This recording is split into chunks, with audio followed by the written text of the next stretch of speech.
ప్రభుదాసయ్య గారి యొక్క నైనా ఇదిగో తండ్రి అయ్యా వారి కుటుంబం వారి సంతతిలో ప్రభా ఇదిగో తండ్రి మీరు అయ్యా పాస్టర్ ప్రబోధయ్య గారిని నిలవబెట్టుకుని అయ్యా మీరు జరిగించుచు ఉన్న ఈ సేవ పరిచర్యను బట్టి నీకు స్తోత్రములు.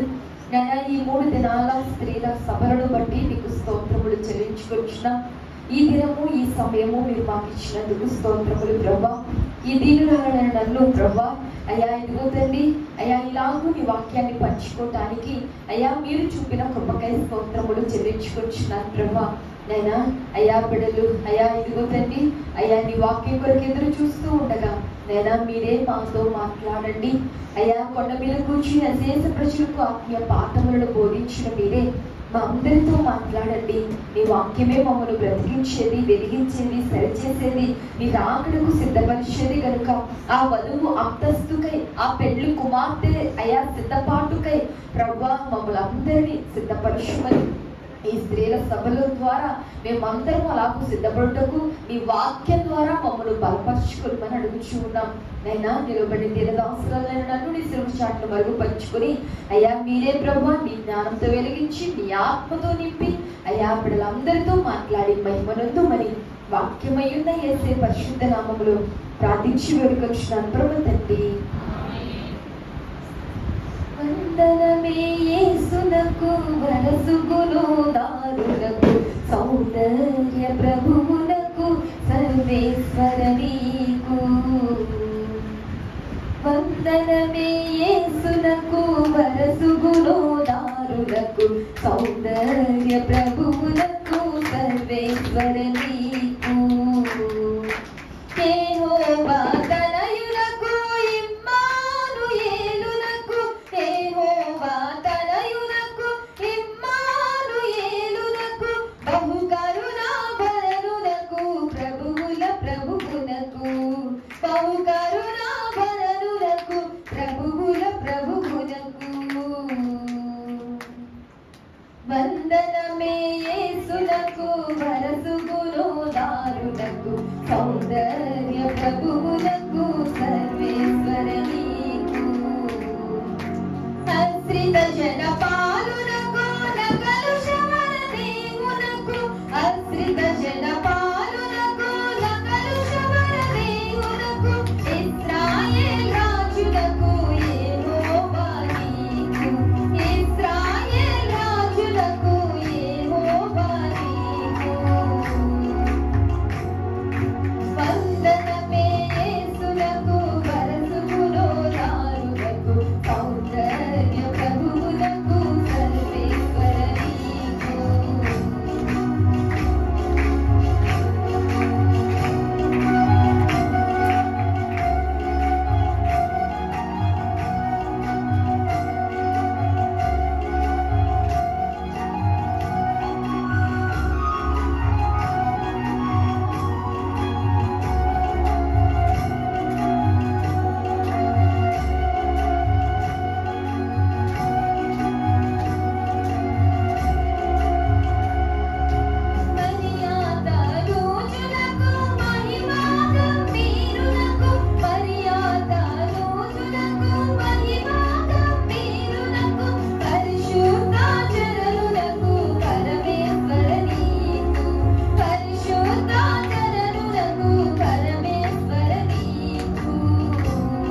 దిన కార్యక్రమంలో మనం ఉన్నామండి. బైబిల్ గ్రంథంలో స్త్రీలకు దేవుడు ఎంతో ప్రాముఖ్యతను ఇచ్చారు కదండి. దేవుని అనాది సంకల్పంలో, దేవుని చిత్తంలో, దేవుని ఏర్పాటులో మనము ఉన్నామంటారా? ఉన్నాం కదండి. దేవుని ఆలోచనలో, దేవుని ప్రణాళికలో మనము ఉన్నాం. దేవుడు సృష్టిని సృష్టించినప్పుడే పిల్లరా దేవుని చిత్తంలో ఎవరున్నారు? స్త్రీని గాను పురుషుని గాను దేవుడు సృజించారు. కాబట్టి అప్పుడే దేవుని చిత్తములో, దేవుని ఏర్పాటులో మనము ఉన్నాం. స్త్రీ లేకపోతే మానవ జాతి, మానవ మనుగడ లేదు. బైబిల్ గ్రంథంలో కూడా దేవుడు స్త్రీలకు ఎంతో ప్రాముఖ్యతను ఇచ్చిన వారై ఉన్నారు. పిల్లరా ప్రభు ఆరంభం నుండి బైబిల్ గ్రంథంలో ముగింపు వరకు తన సంఘాన్ని కూడా దేవుడు దేంతో పోల్చారు? స్త్రీతోనే పోల్చారు కదా. వధువు సంఘం అని, పెళ్లి కుమార్తె అని కదండి. పిల్లరా అంటే దేవుడు స్త్రీకి అంత ప్రాముఖ్యతను ఇచ్చిన వారై ఉన్నారు. అంతేకాదు ప్రభు మాట సెలవిచ్చుచున్నాడు, దాన్ని ప్రకటించే స్త్రీలు గొప్ప సైన్యము వలె ఉన్నారు అని పాత నిబంధనలో మనం చూస్తూ ఉన్నాం. పిల్లరా స్త్రీల పేర్ల మీద దేవుడు గ్రంథాలు కూడా వ్రాయించారు. అంతేకాదు యేసుక్రీస్తు ప్రభు ఈ లోకానికి రావడానికి కూడా ఎవరు కావాలి? స్త్రీయే కావాలి కదా. పిల్లరా ఆయన జన్మంలో స్త్రీ పాత్ర ఉంది, ఆయన పరిచర్యలో స్త్రీల పాత్ర ఉంది. అనేకమైన స్త్రీలు ఆయనను వెంబడించారు. ఆయన మరణంలో స్త్రీల యొక్క పాత్ర ఉంది, ఆయన పునరుద్ధానంలో స్త్రీల పాత్ర ఉంది. పిల్లరా ఇలాగూ మనం చూస్తే బైబిల్ గ్రంథంలో స్త్రీల యొక్క పరిచర్య, స్త్రీల యొక్క పాత్ర పిల్లరా మనం అనేకమైన రీతులుగా మనము చూస్తూ ఉన్నాం. ఎవరిని చూసినా, ఏ భక్తుని చూసినా వారి వెనక తప్పకుండా ఎవరు ఉంటారు? ఒక స్త్రీ ఉంటుంది. స్త్రీ ఒక తల్లి ప్రార్థన కావచ్చు, లేదా ఒక భార్య ప్రార్థన కావచ్చు. ఇలాగూ మనం చూస్తూ ఉన్నాం. కాబట్టి దేవుడు స్త్రీలకు ఎంతో ప్రాముఖ్యతను ఇచ్చిన వారై ఉన్నారు. పౌలు గారైతే స్త్రీ బలహీన ఘటము అన్నారు కదండి. మనం ఎవరంట? బలహీన ఘటములు. వాస్తవానికి శారీర రీతిగా మనం బలహీన ఘటములు కావచ్చు, కానీ కానీ ఆధ్యాత్మికంగా బలమైన వారు ఎవరు అంటే స్త్రీలే కదండి. పిల్లరా స్త్రీలకు ఉన్నంత భక్తి నాకు తెలిసి నేను చూసినంత మట్టుకు పురుషులకు ఉంటుందా అంటే కదా ఎంతైనా తక్కువే అని చెప్పుకోవచ్చు కదండి. స్త్రీలు చేసినట్లుగా సన్నిధి కానివ్వండి, ప్రార్థన కానివ్వండి, భక్తి అనుభవం ఎక్కువగా పురుషుల కంటే కూడా ఎక్కువ ఎవరికి ఉంటుంది? సంఘంలో కూడా ఎక్కువ ఎవరు ఉంటారు కదా. ఒక్కొక్కసారి ఒక్కొక్క మీటింగ్ వెళ్తే అది మీటింగ్ స్త్రీల సభ కదా. ఎక్కువ శాతం ఎవరు ఉంటారు? స్త్రీలే. కాబట్టి పర్సెంటేజ్ చూసినా మనమే ఎక్కువ ఉంటాం కదా. దేవుడు మనకి ఎక్కువ ప్రాధాన్యత ఇచ్చారు కదండి. కాబట్టి ఈ స్త్రీల సభలు మన శరీర ఆత్మీయ క్షేమానికి ఎంతో ఉపయోగకరముగా, ఎంతో ఆశీర్వాదకరంగా ఉంటాయని దేవుడు అయ్యగారిని ప్రేరేపించి ఇలాగూ మీ అందరి వృద్ధి కొరకు ఏర్పాటు చేసిన వారై ఉన్నారు. 2 దినాలు మీరు ఎన్నో వర్తమానాలు విని ఉంటారు. కాబట్టి ఈ దినము ఈరోజు నేను మీతో పంచుకుపోయే అంశం, దేవుడు స్త్రీలను ఎంతో ప్రాముఖ్యమైన రీతిలో ఎంచారు. ఇప్పుడు నేను చెప్పబోయే స్త్రీ ఒక సాధారణమైన స్త్రీయే, ఒక సాధారణమైన స్త్రీయే, కానీ అసాధారణమైన పరిస్థితుల గుండా ఈమె జీవితం సాగింది. అసాధారణమైన పరిస్థితుల గుండా ఈమె జీవితం సాగినందున ప్రియులారా అనేక మందిని ఈమె జీవితం ప్రభావితం చేసింది. ఆ స్త్రీ ఎవరు అంటే దోర్కా. ఎవరండి? తబిత అనబడిన దోర్కా. అపోస్తుల కార్యముల గ్రంథం 9వ అధ్యాయం 36వ వచనము నుండి ఈమెను గురించి మనం చూస్తాం. అపోస్తుల కార్యముల గ్రంథం 9వ అధ్యాయం 36వ వచనం నుండి 42వ వచనం వరకు ఈమెను గురించిన చరిత్రను మనము చూస్తూ ఉన్నాం. పిల్లరా ఇక్కడ మనం చూస్తే ఈమె యొక్క గోత్రం కానీ, ఈమె యొక్క కుటుంబం కానీ, ఈమె యొక్క చదువు కానీ ఇవేవి వ్రాయబడలేదండి. కానీ పిల్లరా ఈమె చేసిన కార్యాలు మాత్రం వ్రాయబడ్డాయి. పిల్లరా ఈమె ఎలాగూ అనేకులు ప్రభావితం చేసిందో వ్రాయబడ్డాయి. పిల్లరా కాబట్టి ఈమెను గురించి మనం ఎంతైనా నేర్చుకోవాల్సింది ఉంది. అయితే ఈమెను గురించి మనం చూస్తే ఈమె సక్రియలు చేసిన స్త్రీగా మనకు కనబడుతూ ఉంది. ఈమె పిల్లరా యొప్పే ప్రాంతానికి చెందినదిగా మనము చూస్తూ ఉన్నాం. యొప్పే ప్రాంతంలో తబిత అనబడిన దోర్కా కనబడుతూ ఉంది. ఈ యొప్పే పట్టణం కూడా ఎంతో ప్రాముఖ్యమైన పట్టణమే. ఇది ఓడరేవు పట్టణం. ఓడరేవు అంటే చేపలకు ప్రసిద్ధి. అంటే ఇప్పుడు విశాఖపట్నం ఓడరేవు మనకు తెలుసు కదండి. అలాగే యొప్పే పట్టణం కూడా ఓడరేవు పట్టణం. అంటే చాలా బాగుంటుంది, అందంగా ఉంటుంది, చేపలకు ప్రసిద్ధి కాబట్టి, మత్స్య సంపదకు ప్రసిద్ధి కాబట్టి ప్రియులారా అది కొంచెం ప్రసిద్ధమైన పట్టణం అని చెప్పుకోవచ్చు. కాబట్టి ఈ పట్టణం యెరూషలేముకు 35 మైళ్ళ దూరంలో ఉంది. పాలస్తీనా సముద్ర తీరానికి దగ్గరలో ఉన్న పట్టణం. ప్రియులారా ఈ యొప్పే పట్టణంలో తబిత అనబడిన దోర్కా మనకు కనబడుతూ ఉంది. ఈ తబిత అనబడిన దోర్కాని గురించి పూర్తి వివరాలు మనకు స్పష్టంగా వ్రాయబడలేదు, కానీ ఈమె చరిత్ర, ప్రియులారా ఈమె చేసిన కార్యాలు మనకు స్పష్టంగా వ్రాయబడ్డాయి. అయితే ఆమెను గురించి కొన్ని విషయాలు మనము నేర్చుకుందాం. ఈమెను గురించి మనం చూస్తే మొదటిగా ఈమె యొక్క అలంకరణ, ఈమె యొక్క స్థితి మనం చూస్తే, మొదటిగా ఈమె పేరును మనం చూస్తే 36వ వచనం మనం చదివితే, మరియు యొప్పేలో తబిత అను ఒక శిష్యురాలు ఉండేను, ఆమెకు భాషాంతరమున దోర్కా అని పేరు కదండి. యొప్పేలో తబిత అనబడిన ఒక శిష్యురాలు ఉండేను, ఆమెకి ఏం పేరు? భాషాంతరమున దోర్కా అని పేరు. ఇక్కడ ఈమె పేరును మనం చూస్తే, ఈమె పేరుకు అర్థం మనం చూస్తే తబిత అన్న దోర్కా అన్న ఒకే అర్థం. ఏంటండి? కింద ఫుట్ నోట్ లో మనం చూస్తే లేడీ అని కనపడుతుంది. అంటే లేడీ, జింక, దుప్పి ఇవన్నీ ఒకే అర్థాన్ని సూచిస్తాయి. అంటే ప్రియులారా ఈ తబిత అనబడిన స్త్రీకి అర్థం ఏంటి అంటే లేడీ. ఈమె పేరుకు తగినట్లు లేడి వలె చురుకైనది. ఎలాంటిదండి? లేడి వలె చురుకైనది, కష్టపడి పనిచేసే మనస్తత్వము కలిగినది. ప్రియులారా లేడి వలె పరిగెత్తే స్థితి ఈమెలో మనము చూస్తూ ఉన్నాం. ఆధ్యాత్మిక పరువు ఈమెలో మనకు కనబడుతూ ఉంది.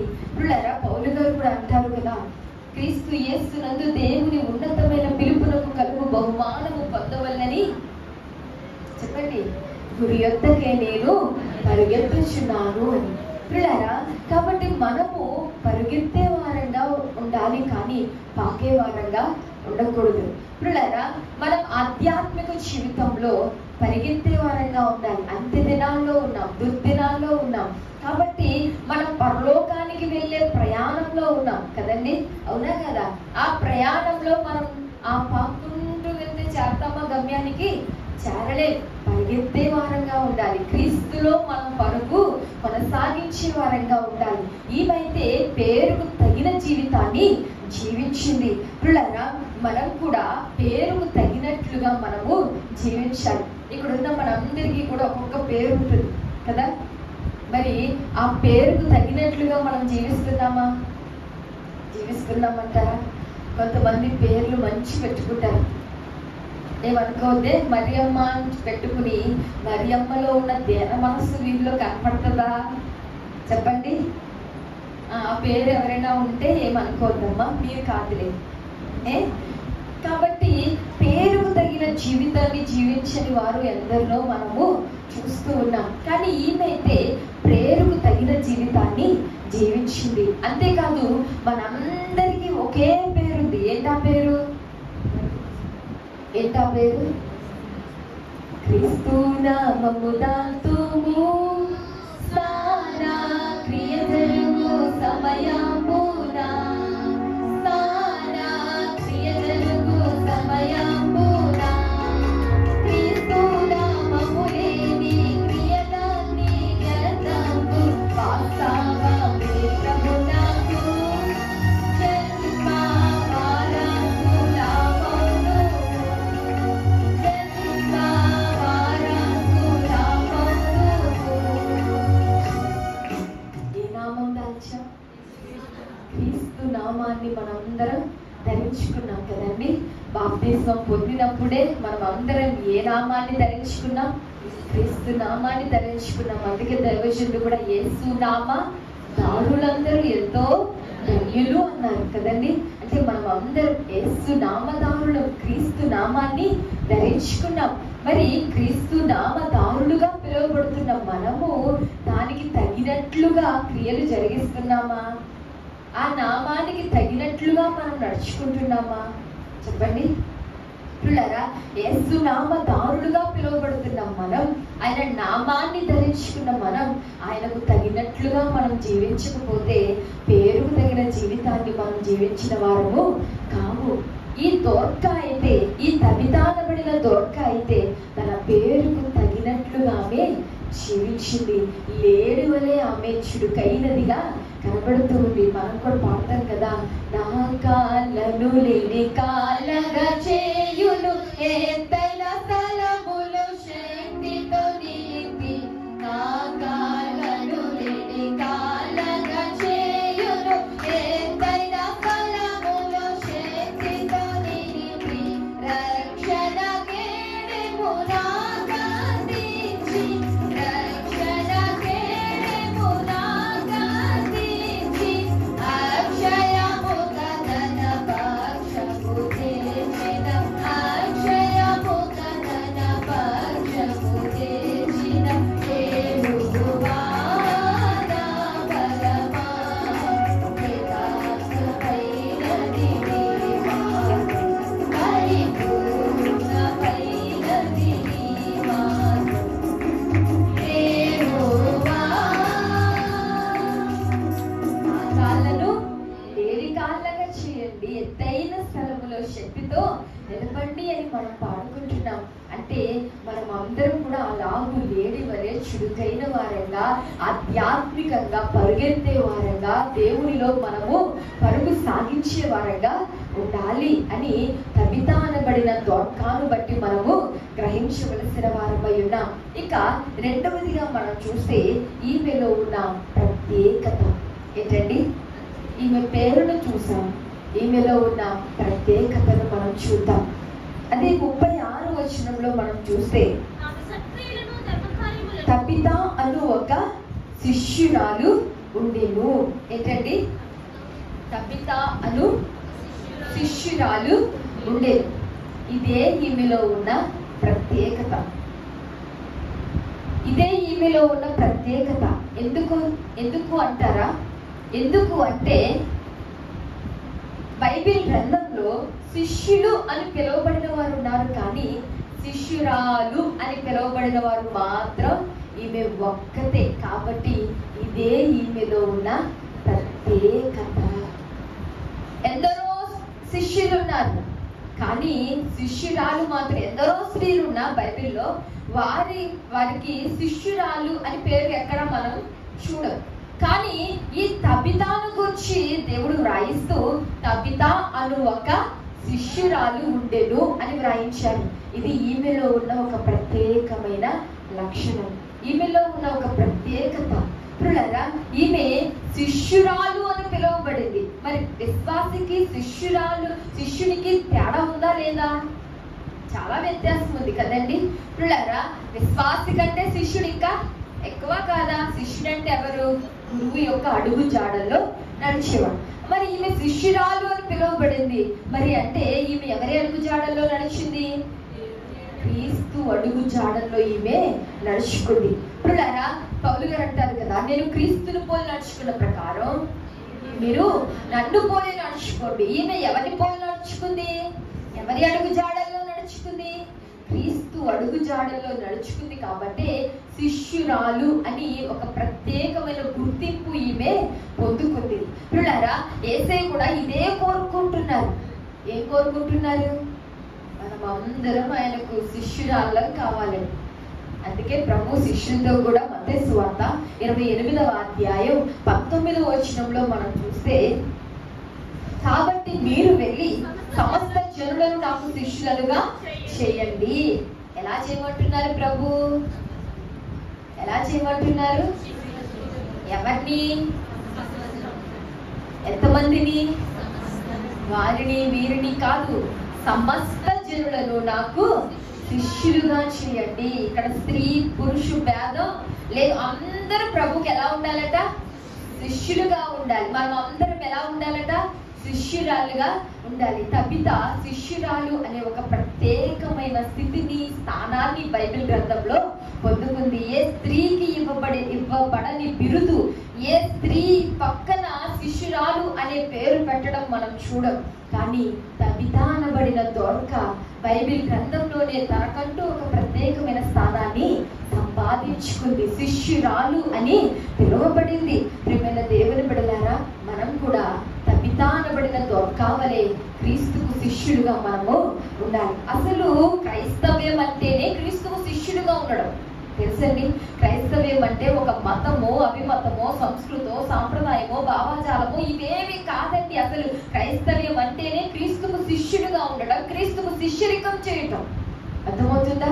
వీళ్ళ క్రైస్తవం అంటే మతం అనుకుంటారు, అది అనుకుంటారు, ఇది అనుకుంటారు, ఏదైనా అనుకోండి. క్రైస్తవ్యం అంటే అసలు క్రీస్తుకు శిష్యులుగా ఉండడం, ఆయన అడుగు జాడల్లో నడుచుకోవడం, ఆయన పోలి నడుచుకోవడం. తబిత అనబడిన దొర్క క్రీస్తుకు శిష్యురాలుగా ఉంది. ఆయన పోలి నడుచుకుంది, ఆయన అడుగు జాడల్లో నడుచుకుంది. వీళ్ళ మనం కూడా ప్రభుకి ఎలా ఉండాలట? శిష్యులమై ఉండాలి. శిష్యురాలు అని పిలువబడాలి. ఎవరికి? ఇప్పుడు ఎవరైనా ఒక వ్యక్తిని పరిచయించారంటే ఇది నా శిష్యుడండి, లేదా ఇది నా గురువు అండి అంటారా అంటారా? ఇప్పుడు మనం ఎవరికి శిష్యురాలు అనిపించుకోవాలి? యేసయ్యకు మనం ఎలా ఉండాలి? శిష్యురాలు అనిపించుకోవాలి. అసలు శిష్యురాలుగా అనిపించుకోవాలంటే మరి మనకు లక్షణాలు ఉండాలా వద్దా? ఉండాలా వద్దా? ఎలాంటి లక్షణాలు కలిగి ఉంటే మనం శిష్యురాలను అనిపించుకుంటాం? చూద్దామా? లూకాసు సువార్త 14వ అధ్యాయం 26వ వచనం. ఎవడైనను నా యొద్దకు వచ్చి తన తండ్రిని, తల్లిని, భార్యను, పిల్లలను, అన్నదమ్ములను, అక్క చెల్లెళ్ళను, తన ప్రాణమును సహా ద్వేషింపకుంటే వాడు నా శిష్యుడు కానేరడు. అంటే పిల్లరా, శిష్యులుగా పిలువబడే వారికి ఉండవలసిన మొదటి లక్ష్యం ఏంటి అంటే ప్రథమ స్థానం దేవునికి ఇవ్వాలి. ఎవరికి ఇవ్వాలండి? ప్రథమ స్థానం ఎవరికి ఇవ్వాలి? ఎవడైనా వచ్చి తన తండ్రిని, తన తల్లిని, తన భార్యను, తన పిల్లలను, తన అక్క చెల్లెలను, తన ప్రాణమును సహా ద్వేషింపకుంటే, అంటే అందరిని ద్వేషించేమని కాదు దీని అర్థం. అంటే అందరికంటే ఎక్కువగా, అన్నిటికంటే ఎక్కువగా ప్రథమ స్థానం ఎవరికి ఇవ్వాలి? దేవునికి ఇవ్వాలి. మరి మనం ఇస్తున్నామా? ఇవ్వకపోతే శిష్యుల వరుసలోనికి రాలేమండి. చాలా మంది పిల్లలు ఉన్నారని దేవుని పక్కన పెట్టేస్తారు కదా. పిల్లరా, ఈరోజు ప్రార్థన ఉంది, స్త్రీల కూటం, అవునా? పిల్లరా, అదే సమయాన్ని చుట్టాలు వచ్చారు. ఎవరికి ఇంపార్టెన్స్ ఇస్తాం చెప్పండి? ఎవరికి ప్రథమ స్థానం ఇస్తాం? అందుకే ప్రభు అన్నారు, తన ప్రాణమును సహా ద్వేషింపకుంటే, తల్లినైనా, తండ్రినైనా, అక్కనైనా, చెల్లెలనైనా, భార్యనైనా, పిల్లలనైనా తన ప్రాణమును సహా ద్వేషింపకుంటే వాడు నా శిష్యుడు. అంటే దేవుని కోసం దేనినైనా మనం పక్కన పెట్టేలాగా ఉండాలి. దేవుని కంటే దేనిని మనం ఎక్కువగా ప్రేమించినా కూడా మనం ఆయన శిష్యుల వరుసలోనికి రాలి. అంటే ఈ తబిత శిష్యురాలను పిలువబడిందంటే ఎవరికి ప్రథమ స్థానం ఇచ్చింది? దేవునికి ప్రథమ స్థానం ఇచ్చింది. మరి మనం ఎవరికి ఇవ్వాలండి? దేవునికి ఇవ్వాలి, అవునా కదా? అప్పటి వరకు పని లేదని ఏడుస్తాం. దేవుడు పని ఇచ్చిన తర్వాత ఎక్కడ ఖాళీ అండి? గోళ్ళంతో పని అంటారా అంటారా? అంటే ఎవరికి ఎక్కువ ప్రాముఖ్యత ఇస్తున్నాం? పనికి కదా. అంటే మరి మనం శిష్యుల వరుసలోనికి రాగలమా? అదే చెప్తున్నారు, ప్రథమ స్థానం అన్నిటికంటే, అందరికంటే మనం ఎక్కువగా దేవునికి ప్రథమ స్థానం ఇచ్చినప్పుడే మనం శిష్యురాళ్ళము కాగలం. ఇక శిష్యులము అని మనం పిలిపించుకోవాలి అంటే మత్తయి సువార్త 16వ అధ్యాయం 24వ వచనంలో మనం చూస్తే, యేసు తన శిష్యులను చూచి ఎవడైనా నన్ను వెంబడింపకోరని ఎడల తను తాను ఉపేక్షించుకుని తన సిలువనెత్తుకుని నన్ను వెంబడింపవలెను. ఆయన్ని వెంబడించాలి అంటే తన శిష్యులుగా పిలువబడాలి అంటే ఏం చేయాలంటున్నారు ప్రభు? తన్ను తాను ఉపేక్షించుకోవాలి. ఏం చేయాలి? తన్ను తాను ఉపేక్షించుకోవాలి. అంటే తన్ను తాను తగ్గించుకోవాలి, తన్ను తాను ఉపేక్షించుకోవాలి. ఎవరిని హెచ్చించాలి? ఎవరిని చూపించాలి? దేవుని చూపించాలి. నేను అనే అహం విడిచిపెట్టి ఎవరిని చూపించాలి? దేవుణ్ణి చూపించాలి. తన్ను తాను ఉపేక్షించుకుని ఎవరైనాను ఆయనకు శిష్యులుగా ఉండగోరని ఎడల ఏం చేయాలట? తన్ను తాను ఉపేక్షించుకోవాలి. ఉపేక్షించుకోవడమే కాదు, ఏం చేయాలి? తన సిలువను మోసుకోవాలి, తన సిలువను ఎత్తుకోవాలి, ఆయనను వెంబడించాలి. యేసయ్య తన సిలువను ఎత్తుకున్నారా, దించేశారా? ఎత్తుకుని మోసుకుంటూ గొల్గొతా కొండకు వెళ్ళి అక్కడ మనందరి కొరకు ఆకాశమునకు భూమికి మధ్య సిలువలో తన ప్రాణాన్ని అర్పించారు. యేసే తన సిలువను మోసినట్లే ప్రతి ఒక్కరికి కూడా ఒక్కొక్క సిలువ ఉంటుంది. ఎవరికి తగ్గ సిలువ వారికి ఉంటుంది. భక్తులు, బైబిల్ గ్రంథంలో అనేక మంది భక్తులు వారి మీద మోపబడిన సిలువను మోసారు, కానీ దించివేళ అలాగే ఎవరికి తగ్గ సిలువ, ఎవరికి తగ్గ శ్రమ వారికి ఉంటుంది. శ్రమ లేకపోతే మానవుడు దైవ మానవుడు కాలేడు. ఎవరికి తగ్గ సిలువ, ఎవరికి తగ్గ శ్రమ వారికి ఉంటుంది. మొయ్యాలా, దించేయాలా? ఇది నాకెందుకు, ఇది నాకు వద్దు అని మనం దించేస్తే బహుమానం మనము పొందుకోలేము. శిష్యుల వరుసలోనికి మనము రాలేమండి. కాబట్టి సిలువ నెత్తుకొని ఆయన్ను మనం ఏం చేయాలి? వెంబడిస్తేనే శిష్యురాల వరుసలోనికి మనము రాగలుగుతాం. ఇక నాలుగోదిగా మనం చూస్తే ఏం చేయాలి అంటే, శిష్యుల వరుసలోనికి రావాలి అంటే తనకు కలిగినదంతా ఏం చేయాలి? ఇది మంచి దీర్ఘం కాదు మనకి కదండి. లూకా సువార్త 14:33 ఆ ప్రకారమే మీలో తనకు కలిగినదంతయు విడిచిపెట్టని వాడు నా శిష్యుడు కానేరడు. శిష్యుడు కావాలంటే ఏం చేయాలట? మీలో తనకు కలిగినదంతయు విడిచిపెట్టని వాడు. అంటే దేవుని కొరకు మనం ఏదైనా విడిచిపెట్టే వారంగా ఉండాలి. ఇది దేవునికి ఇష్టం లేదు అనుకుంటే అది మనకి ఎంత ఇష్టమైనా కూడా దాన్ని ఏం చేయాలి? మనం విడిచిపెట్టే వారంగా ఉండాలి. అది మనకు కష్టమైనా కూడా ఇది దేవునికి ఇష్టం లేని పని అనుకుంటే మనం దాన్ని ఏం చేయాలి? విడిచిపెట్టాలి. మనం పాపాన్ని విడిచిపెట్టాలి. మనలో అసూయ, స్వార్థం, ద్వేషం, అహం ఇవన్నీ ఏం చేయాలి? విడిచిపెట్టాలి. అవినీతి విడిచిపెట్టాలి. అవలక్షణములను మనలో నుండి తీసివేసుకోవాలి. దేనినైనా కూడా విడిచిపెట్టే వారంగా ఉండాలి. దేనినైనా కూడా త్యాగం చేసే వారంగా ఉండాలి. దేవుని కొరకు కనీసం మన సమయాన్ని ఇవ్వలేం. దేవుని కొరకు మనం ఏది ఇవ్వలేం. అలాంటప్పుడు మనం శిష్యుల వరుసలోకి ఎలా రాగలుగుతాం కదండి? శిష్యులుగా ఉండవలసిన వారు, శిష్యులుగా పిలువబడాలనుకునే వారు ఏం చేయాలి? తనకు కలిగినదంతా విడిచిపెట్టాలి. అంటే మీకు కలిగినదంతా వదిలేసి వచ్చేమని కాదు, ఏదైనా దేవుని కొరకు త్యాగం చేసేలాగా ఉండాలి. ఏదైనా కూడా దేవుని కొరకు మనం త్యాగం చేసే వారంగా ఉండాలి. దేవునికి ఇష్టం లేనిది ఏదైనా కూడా విడిచిపెట్టే వారంగా ఉండాలి. అందుకే మనం సమర్పణలో చెప్పుకుంటాం, నీ ఇష్టం నాకు ఇష్టంగా లేకపోయినా, కష్టమైనా నీ ఇష్టమే నెరవేరుస్తాను ప్రభువా కదా. అవునంటారా కాదంటారా? కాబట్టి దేవునికి ఇష్టం లేని పని, దేవునికి ఆయాస పెట్టే పని మనలో ఏదైనా ఉంటే దాన్ని ఏం చేయాలండి? మనం విడిచిపెట్టాలి. ఇది దేవునికి ఇష్టం లేదు అని తెలిసి కూడా, ఇది పాపం అని తెలిసి కూడా మనం చేస్తే మనం శిష్యురాలు వరుసలోకి రాగలుగుతాం? రాలేము కదండి. కాబట్టి తనకు కలిగినదంతా కూడా మనము విడిచిపెట్టే వారంగా ఉండాలి. అప్పుడే శిష్యురాలి వరుసలోనికి మనము రాగలం. ఇక ఐదవదిగా మనం చూసి యోహాను సువార్త 8:31 మీరు నా వాక్యమందు నిలిచిన వారైతే నిజముగా నాకు శిష్యులై ఉండి సత్యమును గ్రహించరు. అంటే శిష్యుల వరుసలోనికి మనం రావాలి అంటే ఏం చేయాలి? ఆయన వాక్యమందు నిలిచి ఉండాలి. ద్రాక్షావల్లిని నేను, తీగలు ఎవరు నా యందు నిలిచి ఉంటారో, నేను ఎవరి యందు నిలిచి ఉంటానో వాడు బహుగా ఫలించును. కాబట్టి ఆయన శిష్యుల వరుసలోనికి మనం రావాలి అంటే ఆయన వాక్యమందు నిలిచి ఉండాలి. దేవుడిలో మనం నిలిచి ఉండే వారంగా ఉండాలి. చాలా మంది పడిపోతారు, పాపంలో పడిపోతారు.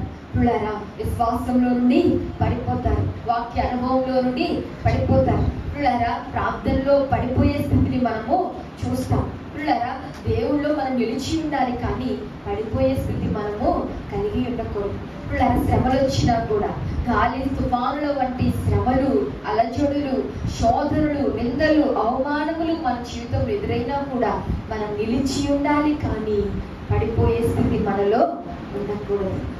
అప్పుడే మనం శిష్యుల వరుసలోనికి రాగలం. ఇక మరొకటిగా మనం చూస్తే యోహాను సువార్త 13వ అధ్యాయం 35వ వచనం, మీరు ఒకరి ఎడల ఒకరు ప్రేమ గలవారైన ఎడల దీన్ని బట్టి మీరు నా శిష్యులని అందరూ తెలుసుకుందరు. ఏం కలిగి ఉంటే? ప్రేమను కలిగి ఉంటే మనల్ని చూసి అందరూ ఈమె దేవుని శిష్యురాలు అని తెలుసుకుంటారట. ఏం కలిగి ఉంటే? ప్రేమే లేకపోతే మనం అసలు శిష్యుల వరుసలోనికి రాలేము. ఎవరు మనల్ని శిష్యులుగా తెలుసుకోలేరు. ఈమె ప్రేమను కలిగి ఉంది కాబట్టే ఈ తబితానబడిన దొరక ఏ వరుసలోనికి వచ్చింది? శిష్యురాలు అని పిలువబడుతూ ఉంది. చూడరా, దేవుని బిడ్డలుగా, క్రైస్తవులముగా, విశ్వాసులముగా, శిష్యురాలుగా మనం పిలువబడాలి అంటే దేవుని ప్రేమను మనము కలిగి ఉండాలి. ఇక మరొకటిగా మనం చూస్తే యోహాను సువార్త 15వ అధ్యాయం 8వ వచనం, మీరు బహుగా ఫలించుట వలన నా తండ్రి మహిమపరచబడును, ఎందువలన మీరు నా శిష్యులు అందురు. ఎందువలన? ఎందువలన? ఎందువలన అంటే ఎందువలన? మీరు బహుగా ఫలించుట వలన. మీరు బహుగా ఫలించుట వలన ఎవరు మహిమపరచబడతారు? తండ్రి మహిమపరచబడతారు. అంటే దేవుడు మహిమపరచబడతారు. అందరూ బట్టి మనమేమవుతాం? ఆయనకు శిష్యులం అవుతాం కదండి. కాబట్టి పిల్లరా, మనం బహుగా ఫలించాలి. బహుగా ఫలించడం అంటే చాలా మంది అనుకుంటారు ఈ లోకంలో మేడమిద్దరు కట్టేస్తే, ఆస్తిపాస్తులు సంపాదించేస్తే ఫలించినట్లు అనుకుంటారు కదండి. ఇది కాదు అసలైన ఫలింపు అంటే. పిల్లరా, ఫలించడం అంటే మారు మనసుకు తగిన ఫలములు మనము ఫలించాలి. పిల్లల ఆత్మ ఫలములు మనము ఫలించాలి. నీతి ఫలములు ఫలించాలి. వెలుగు ఫలములు ఫలించాలి. పిల్లరా, దేవుని పిలుపుకు తగినట్లుగా అట్టి ఫలములను మనము ఫలించాలి. ప్రభు కూడా అదే కోరుకుంటున్నారు. మనం బహుగా ఫలించడం వలన తండ్రి మహిమపరచబడతారు. అప్పుడు మనం ఆయనకు శిష్యులం అవుతాం. ఈ లక్షణాలన్నీ ఎవరు కలిగి ఉన్నారు? తబిత అనబడిన దోర్క కలిగి ఉంది. ప్రథమ స్థానం దేవునికి ఇచ్చింది. తను తాను ఉపేక్షించుకుని దేవుని సిలువనెత్తుకుని ఆయనను వెంబడించింది. తనకు కలిగినదంతా విడిచిపెట్టింది. వాక్యమందు నిలిచి ఉంది. ప్రేమను కలిగి ఉంది. బహుగా ఫలించింది సత్క్రియల చేత. కాబట్టి ఆమె శిష్యురాలు అనే ఒక ప్రత్యేకమైన స్థితిని, స్థానాన్ని పొందుకుంది. ప్రియమైన దేవుని బిడ్డలారా, మనం కూడా దేవుడు మనల్ని ఒక ప్రత్యేకమైన వారిగా ఇచ్చారు కదండి. సృష్టిని అంతటి మాటతో చేస్తే మనల్ని మాత్రం దేవుడు ఏం చేశాడు? చేతితో చేశారు. చేతితోనే కాదు, ఆదాము ప్రక్కటెముకను తీసి మనలను స్త్రీనిగా నిర్మించి ఇంకా ప్రత్యేకపరిచారు కదండి. కాబట్టి స్త్రీలముగా ప్రత్యేకత కలిగి ఉన్న మనం బైబిల్ గ్రంథంలో ఉన్న స్త్రీల వలె ఇంకా ప్రత్యేకమైన స్థానాన్ని మనం దేవునిలో కలిగి ఉండాలి. పిల్లరా, దేవునిలో ఒక ప్రత్యేకమైన గుర్తింపు మనము కలిగి ఉండాలి. ఒక సంఘ స్త్రీగా కానివ్వండి, ఒక విశ్వాసిగా, ఒక క్రైస్తవురాలిగా. పిల్లరా, సంఘంలో మనం ఏదైతే కలిగి ఉన్నామో అందులో మనం మనకంటూ ఒక ప్రత్యేకమైన స్థితిలో దేవునిలో మనము సాగేవారిగా ఉండాలి. దేవునికి మనం స్పెషల్ ఏంటండి? దేవునికి మనం స్పెషల్. దేవుడు మనల్ని ప్రత్యేకమైన రీతిలో చేశారు, ప్రత్యేకంగా చూస్తున్నారు. కాబట్టి మనం అంతే ప్రత్యేకంగా దేవుళ్ళో మనం ముందుకు సాగేవారంగా ఉండాలి. లోకంలో మనల్ని మనం ప్రత్యేకపరుచుకుని దేవుళ్ళో మనం ముందుకు సాగేవారంగా ఉండాలి. ఇప్పుడు చాలా మంది అనుకుంటారు వాళ్ళు చేయగలండి, నేను చేస్తే ఏంటి కదా, ప్రతి అర్థమైన వాళ్ళతో పోల్చుకుంటారు. అవునా కదా? దేవుడు మనల్ని అలా చేయాల, ప్రత్యేకపరిచారు కదండి. కాబట్టి మనం ప్రత్యేకంగా జీవించాలి. లోకం నుండి వేరై, మనుషుల నుండి వేరై ప్రత్యేకమైన స్థితి కలిగి దేవుడిలో మనం ముందుకు సాగవలసిన వారమై ఉన్నాం. ఈ తబిత అనబడిన దోర్క బైబిల్ గ్రంథంలోనే ఒక ప్రత్యేకమైన స్థితిని, స్థానాన్ని తనకంటూ పొందుకుంది, సంపాదించుకుంది, శిష్యురాలుగా పిలువబడింది. ఇక తబితలో ఉన్న పేరును చూసాం, ప్రత్యేకతను చూసాం, ఆమె పనులు చూద్దాం. మూడవదిగా ఏంటండి? పనులు.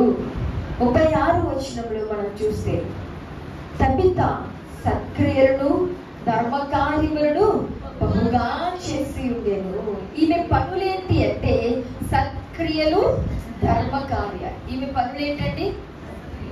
సత్క్రియలు, ధర్మ కార్యాలు. ఈమె సత్క్రియలను, ధర్మ కార్యాలను బహుగా చేసి ఉండేది. ఈమె పనులు ప్రస్తావించబడ్డాయి ఇక్కడ. సత్క్రియలు అంటే మంచి పనులు. ఈమె మంచి పనులు చేసింది. తన దగ్గర ఏముంది అంటే చిన్న సూది దారం. ఆమె దగ్గర చిన్న సూది దారం మాత్రమే ఉంది. దాంతోనే వస్త్రాలు కుట్టి, అంగీలు కుట్టి విధవరాండ్రకి ఇచ్చి ఉపచారము చేసింది. యొప్పే ప్రాంతంలో మనం ఇందాక చెప్పుకున్నాం కదా, ఓడరేవు కలిగిన ప్రాంతం అని. అంటే వారందరూ చేపల వేటకు వెళ్ళి సముద్రంలో వేటాడే విషయంలో తుఫాన్లు వచ్చినప్పుడు వాళ్ళందరూ మునిగిపోయి చాలా మంది ఆ ప్రాంతంలో, ఆ పట్టణంలో విధవరాండ్రు ఉండేవారట. మరి వాళ్ళని ఎవరు ఆదరిస్తారు? కాబట్టి ఈమె ప్రేమతో, పెద్ద మనసు కలిగి తన దగ్గర ఉన్న సుగీదారంతో వారికి వస్త్రాలు కుట్టి, అంగీలు కుట్టి ఇచ్చేది. వారికి ఎంతో ఉపచారము చేసింది. పిల్లల దైవజనులు అన్నారు, మనం గొప్ప కార్యాలు చేయలేటప్పుడు చిన్న చిన్న పనులే ఎలా చేయాలట? గొప్పగా చేయాలి. ఈమె గొప్ప పనులు కాదు కానీ చిన్న పనులే ఎలా చేసింది? గొప్పగా చేసింది. అంతేకాదు యాకోబు పత్రిక 1:27 మనం చూస్తే, తండ్రి అయిన దేవుని ఎదుట పవిత్రము నిష్కలంకమైన భక్తి ఎదురుగా దిక్కులేని పిల్లలను, విధవరాండ్రను వారి ఇబ్బందిలో పరామర్శించుటయే ఇహలోక మాలిన్యము తన కట్టకుండా తను తాను కాపాడుకుంటాయే. ఈమె నిజమైన భక్తి చేసిందంటారా లేదా? చేసిందా లేదా? దిక్కులేని వారిని, విధవరాండ్రని ఈమె ఆదరించింది. యహలోక మాలిన్యం అంటకుండా తను తాను కాపాడుకుంది. పిల్లరా, ఈమె దైవ భక్తి గల స్త్రీగా మనము చూస్తూ ఉన్నాం. పిల్లరా, తిమోతికి రాసిన మొదటి పత్రిక 2వ అధ్యాయం 10వ వచనంలో మనం చూస్తున్నట్లుగా, దైవ భక్తి గల వారమని చెప్పుకొని స్త్రీలకు తగినట్లుగా సత్క్రియల చేత తమను తాము అలంకరించుకును. తబిత దేంతో అలంకరించుకుంది? సత్క్రియల చేత తను తాను అలంకరించుకుంది. మంచి పనుల చేత తను తాను అలంకరించుకుంది. పిల్లరా, ఇవే ఆమెకు అలంకారం కదండి. పిల్లరా, ఇవే ఆమెకు అలంకారంగా ఉన్నాయి. ఆమె పనులే ఆమెకు అలంకారంగా ఉన్నాయి. ఆమె పనులే ఆమెను కొనియాడుతూ ఉన్నాయి. పిల్లరా, ఆమె పనుల వలనే ఆమె ఎంత ప్రసిద్ధి చెందింది. మనం అందరం చెప్పుకుంటున్నామంటే ఆమె పనులే కారణం. పిల్లరా, అందుకే సామెత గ్రంథం 31వ అధ్యాయంలో కూడా, గుణవతి అయిన భార్య దొరుకుట అరుదు, అట్టిది మంచి ముత్యము కంటే అమూల్యమైనది అని. పిల్లరా, అంతేకాదు ఆమె నడికట్టు చేత నడుమును బలపరుచుకుని చేతులతో బలముగా పనిచేయును అని మనం చూస్తూ ఉన్నాం. పిల్లరా, ఆమె గౌరుల యొక్క ఆమె క్రియలు కొనియాడబడును అని మనం చూస్తున్నాం. యెహోవా యందు భయభక్తులు కలిగిన స్త్రీ కొనియాడబడును, అట్టి దానికి చేసిన దానికి ప్రతిఫలము ఇయ్యబడును. గౌరుల యొక్క ఆమె పనులు ఆమెను కొనియాడును అని మనం చూస్తున్నాం. ఇవన్నీ కూడా దోర్కాలో నెరవేరినట్లుగా మనము చూస్తూ ఉన్నాం. అంటారా కాదంటారా? ఆమె నడికట్టు చేత తన నడుమును బిగించుకుని బలంగా పనిచేసింది. పిల్లరా, తన కొరకు మాత్రమే కాదు, ఇతరుల కొరకు కూడా పనిచేసింది. యెహోవా యందు భయభక్తులు కలిగిన స్త్రీ కాబట్టి కొనియాడబడుతుంది. గౌరుల యొక్క ఆమె క్రియలు ఆమెను కొనియాడుతూ ఉన్నాయి. పిల్లరా, ఆమె కొనియాడబడుతుందంటే కారణం ఆమె చేసిన మంచి పనులు, ఆమె చేసిన సత్కార్యములు ఆమెను కొనియాడుతూ ఉన్నాయి. అంతేకాదు, ఇదే దేవునికి ఇష్టమైన పని అని యెషయా గ్రంథం 58వ అధ్యాయం 7వ వచనంలో మనం చూస్తాం. నీ ఆహారము ఆకలి కొనిన వారికి పెట్టుటయు, నీ రక్త సంబంధికి ముఖము తప్పింపకుండుటయు, దిక్కుమాలిన బీదలను నీ ఇంట చేర్చుకునుటయు, వస్త్రహీనుడు నీకు కనపడినప్పుడు వానికి వస్త్రములిచ్చుటయు, ఇది ఏ కదా నాకు ఇష్టమైన ఉపవాసము. అంటే ఈమె ఎలాంటి ఉపవాసం చేసింది? దేవునికి ఇష్టమైన ఉపవాసం చేసింది. పిల్లరా, వస్త్రహీనులకు, విధవరాండ్రకు ఈమె వస్త్రములు ఇచ్చింది, చేర్చుకుంది, ఆదరించింది, ఉపచారము చేసింది. పిల్లరా, దేవునికి ఇష్టమైన పని చేసింది. పిల్లరా, దేవునికి ఇష్టమైన పని చేసింది. మనం అనుకుంటాం, దేవుడు నాకేదో గొప్పగా ఇస్తే అప్పుడు గొప్పగా చేస్తాను. కానీ ఈమె దగ్గర గొప్ప వస్తువులు ఏమైనా ఉన్నాయా? ఉన్నట్లు బైబిల్లో వ్రాయబడలేదు. కానీ ఆమె దగ్గరున్న చిన్న సూర్యదారంతోనే వస్త్రములు కుట్టి గొప్ప పనులు చేసింది. సత్క్రియల చేత తను తాను అలంకరించుకుంది. పేతురు రాసిన మొదటి పత్రిక 4వ అధ్యాయం 10వ వచనంలో మనం చూస్తే దేవుని నానా విధమైన కృప విషయమై మంచి గృహ నిర్వాహకులై ఉండి ఒక్కొక్కడు కృపావరం పొందిన కొలది ఒకరికొకడు ప్రచారము చేయుడి. పిల్లరా, దేవుని గృహ నిర్వాహకులమై ఉండి నానా విధమైన కృప విషయమై కృపావరం పొందిన కొలది మనం ఏం చేయాలట? ఒకరికొకడు ప్రచారము చేయాలి. పిల్లరా, ఈమె దేవుడు తనకిచ్చిన తలాంతులను, దేవుడు తనకిచ్చిన ఆస్తిపాస్తులను ఇతరుల కొరకు, విధవరాండ్ర కొరకు ఉపయోగించి దేవుని మహిమపరిచింది. పిల్లరా, దేవుని వాక్యాన్ని నెరవేర్చింది. పిల్లరా, మనం ఏం చేస్తున్నాం? దేవుని కొరకు ఏం చేస్తున్నాం? ఇతరుల కొరకు ఏం చేస్తున్నాం? పిల్లరా, దేవుడు మనల్ని ప్రేమించి ప్రతి ఒక్కరికి ఏదో ఒక పని ఇచ్చి ఉంటారు కదండి. ప్రతి ఒక్కరికి ఏదో ఒక పని దేవుడు ఇచ్చి ఉంటారు. కాబట్టి ఆ పనిలో మనం ఎంతవరకు దేవునికి నమ్మకంగా ఉంటున్నాం, ఎంతవరకు దాంతో దేవుని మహింపరుస్తున్నాం, ఇతరులకు ఉపయోగకరంగా జీవిస్తూ ఉన్నాం అనేది మనల్ని మనం ప్రశ్నించుకోవలసిన వారమై ఉన్నాం. పిల్లరా, దేవుడు మనకిచ్చిన పనిని దేవుని కొరకు, దేవుని మహిమ కొరకు, ఇతరుల ఉపయోగం కొరకు కూడా వాడాలి. అంతవరకు మన స్వార్థం కోసం, మన స్వలాభం కోసం మాత్రమే కాదు. కానీ పిల్లరా, మేలు చేయనెరిగి ఉండి అలాగూ చేయని వానికి పాపం కలుగునని వాక్యం సెలవిస్తూ ఉంది. కాబట్టి దేవుని కొరకు మనం ఎంత చేయగలమో అంత చేయాలి. ఇతరుల కొరకు మనం ఏం చేయగలమో అది మనము చేసేవారిగా ఉండాలి. యేసయ్య కూడా ఈ లోకంలోనికి వచ్చి తండ్రితో అంటారు కదా, తండ్రి, నీవు నాకు అప్పగించిన పనిని నేను సంపూర్ణంగా నెరవేర్చి ఈ లోకంలో నిన్ను మహిమపరిచింది. అంటే తండ్రి అప్పగించిన పనిని కుమారుడైన క్రీస్తు ప్రభు సంపూర్ణంగా నెరవేర్చి దేవుని మహిమపరిచారు. అలాగే ఈ లోకంలో దేవుడు మనకి ఏదైతే పని ఇచ్చారో ఆ పని మనం సంపూర్ణంగా చేసి, నమ్మకంగా చేసి దేవుని ఏం చేయాలి? మహిమపరచాలి. పిల్లరా, మనకు కొన్ని ఏ పని రాదు, ప్రార్థన చేసే పని వచ్చు కదా, మరి చేయాలా వద్దా?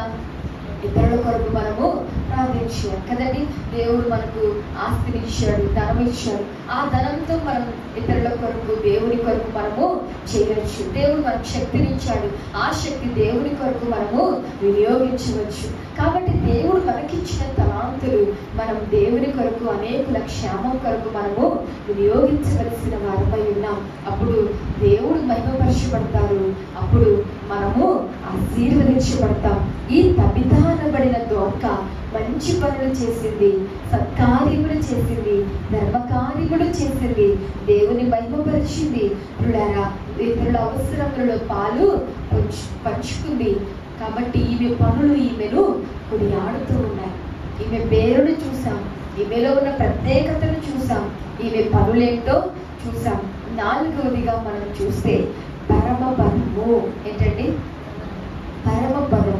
37వ వచనం మనం చూస్తే, ఆ దినముల యందు ఆమె కాయిలా పడి చనిపోగా వారి శవములు కలిగి మేడగదిలో పరుండబెట్టింది. అంటే పరమ పదము అంటే ఆమె ఏమైంది? పరమ పదించింది, మరణించింది. ఆ దినముల యందు ఆమె కాయిలా పడి చనిపోగా, పిల్లరా, ఆ శవములు కడిగి ఎక్కడ పరుండబెట్టారు? మేడగదిలో పరుండబెట్టారు. శరీరానికి మరణం కాదు, కానీ ఆత్మ మరణం వేరు, శరీర మరణం వేరు. పిల్లరా, ఈమె శరీరానికి మరణం, కానీ ఆత్మకు కాదు. పిల్లరా, ఈమె శరీర మరణం వేరు, ఆత్మ మరణం వేరు. ఆత్మ శరీరంలో నుండి వేరవటం అది భౌతిక మరణం. ఆత్మ దేవుని నుండి వేరవటం, దేవునికి దూరం అవటం, అది ఆధ్యాత్మికమైన మరణంగా మనం చూస్తాం. పిల్లరా, ఈమెది శారీరక మరణం, భౌతిక మరణం. సద్భక్తితో బ్రతుకును ఉద్దేశించిన వానికి హింస కలుగును అని తిమోతికి రాసిన పత్రిక, 2వ పత్రిక 3వ అధ్యాయం 12వ వచనంలో మనం చూస్తాం. ఈమె సద్భక్తితో బ్రతికింది కనుక, దైవభక్తి గల స్త్రీగా బ్రతికింది కనుక, శిష్యురాలిగా బ్రతికింది కనుక ఈమె కూడా ఏమొచ్చింది? శ్రమ వచ్చింది, మరణము వంటి శ్రమ వచ్చింది, మరణమే వచ్చింది. పిల్లరా, అలాగే సద్భక్తితో మనం బ్రతుకుచున్నప్పుడు, దైవభక్తి కలిగిన స్త్రీలుగా మనం జీవిస్తున్నప్పుడు ఈ లోకంలో మనకు కూడా ఏమొస్తాయి? శ్రమలు వస్తాయి, కష్టాలు వస్తాయి, నిందలు వస్తాయి, అవమానాలు వస్తాయి. ఇవేవి రావు అని నేను చెప్పనండి. మనం దేవుళ్ళ భక్తిగా ఎదిగే కొలది, భక్తిలో ఎదిగే కొలది, ఆధ్యాత్మికంగా మనం వృద్ధి చెందే కొద్దీ మనకు శ్రమలు ఇంకా ఎక్కువ అవుతూ ఉంటాయి. అయినప్పటికీ కూడా వారు శవముని గడికి ఎక్కడ పరులు పెట్టారు? ఈమె మేడగది అనుభవాన్ని కలిగి ఉంది. అలాగే మనం కూడా ఏ అనుభవాన్ని కలిగి ఉండాలి? మేడగది అనుభవాన్ని కలిగి ఉండాలి. అంటే మేడగది దైవ ప్రార్థనను సూచిస్తుంది, మేడగది దైవ సన్నిధిని సూచిస్తూ ఉంది, మేడగది పరిశుద్ధాత్మను సూచిస్తూ ఉంది. పిల్లరా, ఈ మేడగదిలోనే 120 మంది ఏం పొందుకున్నారు? ఆత్మను పొందుకున్నారు, పరిశుద్ధాత్మను పొందుకున్నారు. కాబట్టి అట్టి ఈ మేడగది అనుభవాన్ని ఈమె కలిగి ఉంది. మనం కూడా మేడగది అనుభవాన్ని కలిగి ఉండాలి. ఈ లోకంలో మనకు కూడా మరణము వంటి శ్రమలు రావచ్చు, హింసలు కలగవచ్చు, శోధనలు కలగవచ్చు, నిందలు కలగవచ్చు, అవమానములు కలగవచ్చు.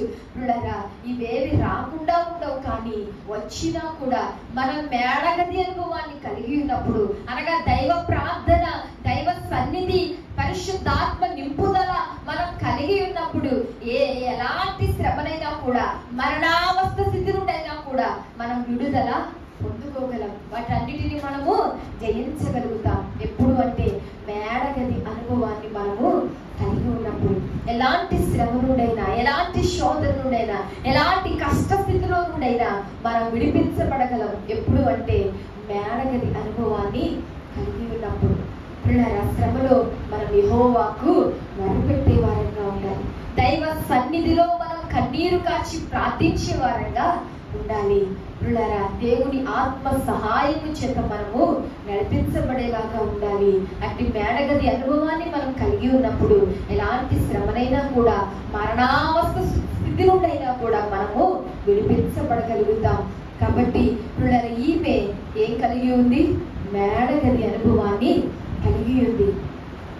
మరణంబులో నాకు చిరజీవం ఎవ్వరు, మరణంబులకై గొప్ప మరణం ఎవ్వరు కదండి. ఈమె మేడగది అనుభవాన్ని కలిగి ఉంది. అంతేకాదు 5వదిగా మనం చూస్తే ప్రేమ. ఏంటండి? 39వ వచనంలో మనం చూస్తే, పేతురు లేచి వారితో కూడా వెళ్ళి అక్కడ చేరినప్పుడు వారు మేడగదిలోనికి అతన్ని తీసుకొని వచ్చి, విధవరాళ్ళందరూ వచ్చి ఏడ్చుచు దోర్క తమతో కూడా ఉన్నప్పుడు కుట్టిన అంగీరును వస్త్రములను చూపుచు అతని ఎదుట నిలిచి. దేవుని పెట్టారా? ఇక్కడ మనం చూస్తే ఆమె పేరును చూసాం, ఆమెలో ఉన్న ప్రత్యేకతను చూసాం, ఆమెలో ఉన్న పనులను చూసాం. ఆమె పరమపదించింది. ఆమె ప్రేమను కలిగి ఉంది. ఏం కలిగి ఉంది? ప్రేమను కలిగి ఉంది. ఆమె ప్రేమను కలిగి ఉంది కాబట్టి ఇప్పుడు ప్రేమను పొందుకుంటుంది. అర్థమవుతుందండి? ఆమె చనిపోయింది. చనిపోయిన వాటిని ఏం చేస్తారు? సాధారణంగా ఏం చేస్తారు చెప్పండి? ఏం చేస్తారు? ఇప్పుడు తీసుకెళ్ళిపోదామా? చుట్టాలు వచ్చారా, బంధువులు వచ్చారా, వాళ్ళు వచ్చారా, వీళ్ళు వచ్చారా, పెట్టొచ్చిందా? అవునా కదా? కంగారు పెట్టేస్తారు. అవునా కదా? ఎప్పుడు తీసుకెళ్ళిపోదామా, ఎప్పుడు పరదేశంలో పాట పాడేద్దామా అని చూస్తారు. అవునా కదా? కానీ చూడండి, ఈమె చనిపోతే వారి శవముని కడిగి మేడగదిలో పెట్టి ఎక్కడో లుద్దాలో ఉన్న పేతురు గారిని తీసుకొచ్చారు. 2 శిష్యులు పంపి లుద్దాలో ఉన్న పేతురు గారిని తీసుకొచ్చి వారు ఏడుస్తూ బ్రతిమలాడుతున్నారు ఆమెను బ్రతికించమని. అర్థమవుతుందా? ఆమె బ్రతికుండగా కుట్టిన వస్త్రములను చూపిస్తూ, ఆమె బ్రతికుండగా కుట్టిన అంగీలను చూపిస్తూ ఆమెను ఎలాగైనా సరే బ్రతికించమని పేతురు గారిని బ్రతిమలాడుతూ ఉన్నారండి. చస్తే చచ్చింది, మాకెందుకు అని వదిలేదా కదండి? అవునా కదా? చస్తే చచ్చింది, మాకెందుకు, తీసుకెళ్ళిపోదాం అనుకోరా. ఆమె ఎలాగైనా సరే బ్రతకాలి అని బ్రతిమలాడుతున్నారు. చూడండి, అంటే ఎంత ప్రేమను పంచిందో ఆమె కదా. ఆమె బ్రతికుండగా ఎంత ప్రేమను పంచిందో. ఇప్పుడు ఆ ప్రేమను ఆమె పొందుకుంటుందా లేదా? పిల్లరా, ఆమె ధర్మ కార్యములు, ఆమె ప్రేమతో చేసిన క్రియలను బట్టి పిల్లరా ఆమె శిష్యురాలు అనిపించుకుంది. అవునా? అంతేకాదు, ఆమె ప్రేమ తిరిగి ఆమె పొందుకుంటుంది. ఎంత ప్రేమ చూపిస్తే వాళ్ళందరూ ఆమె బ్రతకాలని కోరుకుంటారు చెప్పండి? అవునా కదా? అందరూ కోరుకుంటారా? ఎవరైనా మనం చచ్చిపోతే అలా కోరుకుంటారండి? చెప్పండి.